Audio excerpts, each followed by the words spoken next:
bibigyan ko kayo guys ng examples how to add or subtract similar fractions. Magsimula muna tayo guys sa addition. So ayan guys, yan yung example ng addition. Kung paano yung how to add or subtract similar fractions and similar fractions Ayan guys, natapos ko na siya guys. So i-explain ko na lang sa inyo guys kung paano ko to na kuha yung answer niya. So nakikita nyo naman guys, yung bilog, yan yung answer na. Yung bilog 2/3, yan ang final answer guys. So isa-isahin ko munang mag-explain dito. Okay, so step 1 to. Step 1, write the given. So this is the given, 5, 9 plus 1, 9. Okay, sandali lang muna guys. Ipaliwanag ko muna saglit yung numerator.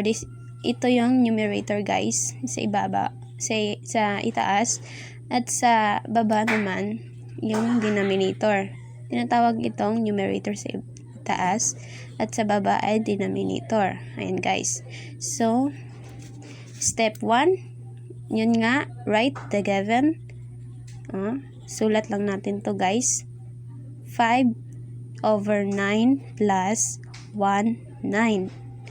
Step 2, add the numerators and copy the common denominator. So, i-add lang natin 5 plus 1 and then copy lang natin guys yung denominator, yung common denominator.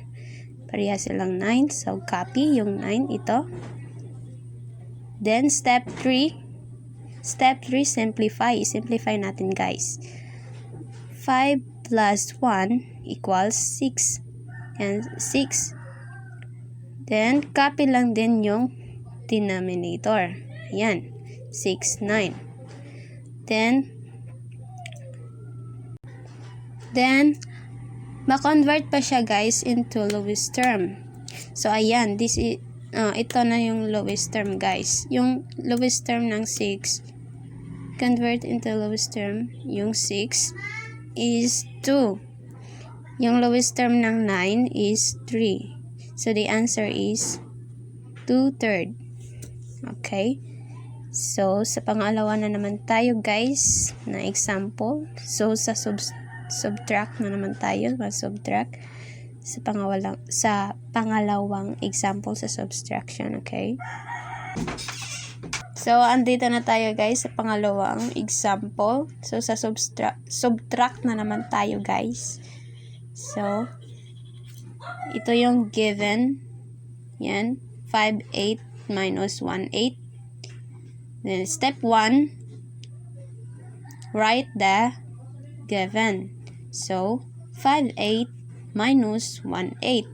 Step 2 guys, add the numerators and copy the common denominator. Yan, 5, the same lang siya kanina guys. Ito din yung itsura. So 5 minus 1, 5 minus 1. Yan. Then copy lang din yung denominator kasi the same lang. So the same lang kanina yung denominator niya, i-copy lang yan. So ayan. Then step number 3, step number 3, i-simplify muna natin. So 5 minus 1 equals 4. Ayan. So copy lang din yung denominator niya. So ma-convert pa siya guys into lowest term.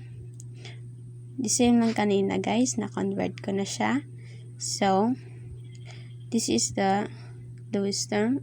ito yung lowest term. This is the correct answer.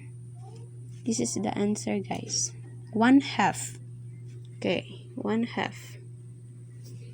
Ayan yung sample. So, ayan. Tapos na tayo sa mga example na binigay ko ngayon, guys. How to add or subtract similar fractions in similar fractions. Similar fractions. Ano ba yan?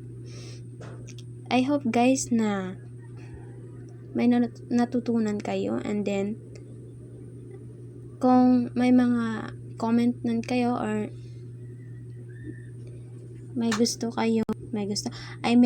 kung may mga tanong kayo, guys, please comment down below sa aking video. And also, guys, wag niyong kalimutan mag-hit like and subscribe